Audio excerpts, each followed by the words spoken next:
Hey, my name is Mcleod Chapman, and I am the author of Whisper Down the Lane. And I'm here to wish Sadie a very, very happy birthday. And I want to say thank you for letting me come on today and do a little reading for you. I am going to read a chapter from my most recent novel, Whisper Down the Lane, which is all about satanic panic and spooky stuff that happens in and around the 80s and 2013. And I'm actually going to read from the very, very, very, very first chapter. This is the very beginning of the book. All you need to know is that this section takes place in 2013. And it is narrated by a gentleman by the name of Richard. So here we go. Thank you, Sadie. They found Professor Howdy spread across the soccer field. What was left of him, at least. His chest cavity had been carefully cracked open, his rib cage fanning back as if it were the glistening crimson trigger hairs on a Venus flytrap, patiently waiting for its prey to wander inside its gaping maw. The entirety of his intestines, large and small, had been gingerly unspooled to the end of their connective tissues across the lawn in some luminous pattern. I say luminous because his guts looked like beams of wet sunlight radiating out from the rest of his hollow self. Pattern because there seemed to be a particular, methodology to the placement of his organs. Someone arranged them to look this way on purpose, to see. For who, though?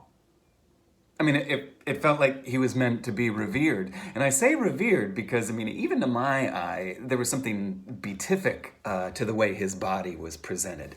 Holy, almost. And trust me, this is coming from a completely non-religious person. I have never even set foot inside a church.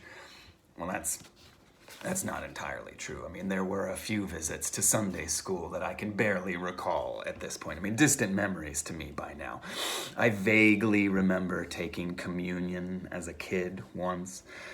Take and eat, the pastor said as he pressed a stale cracker past my lips. For this is my body. That dry, sacramental wafer adhered itself to the roof of my mouth. I couldn't wash out that pasty undertaste for the rest of the day, stuck with this phantom flavor on my tongue. But that was years ago, a whole other lifetime ago. All I'm trying to say is, even I could sense the awe of this grisly exhibition, feel it somehow, the downright ardor of it. Professor Howdy's lungs fanned out like angel wings flapping against the grass. The liver, the stomach, the spleen. That is the spleen, isn't it? It was just placed with exacting precision. Each organ was its own celestial body orbiting the corpse that it had erupted from. His heart now rested in the patch of grass directly above his head, a bleeding crown.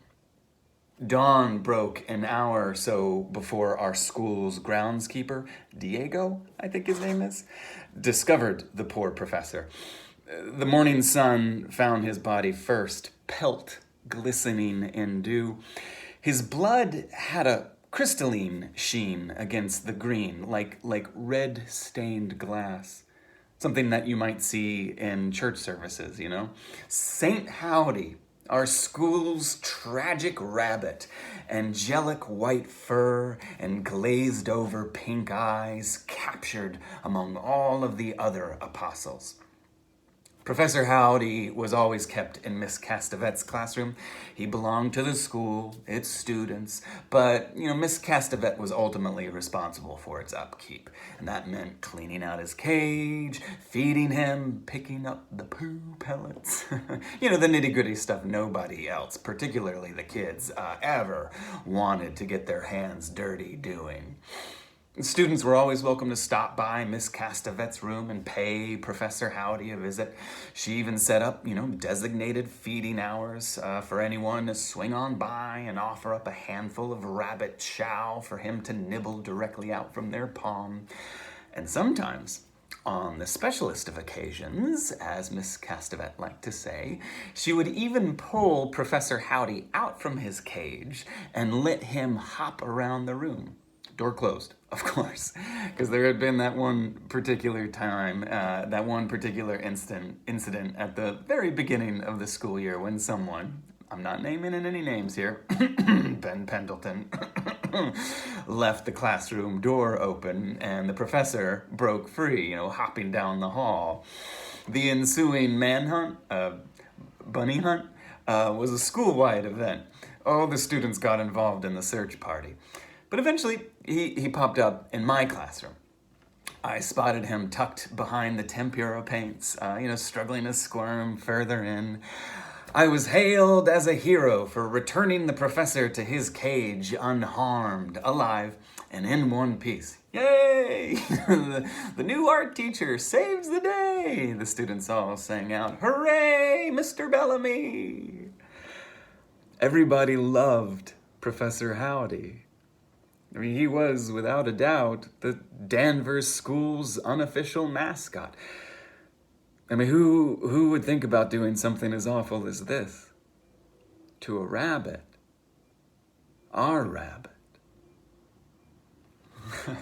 And I'll end there. Hey, happy birthday, Sadie. Thank you so much for letting me hop on board. All hail Mother Horror. Take care. Thank you. And thank you for watching.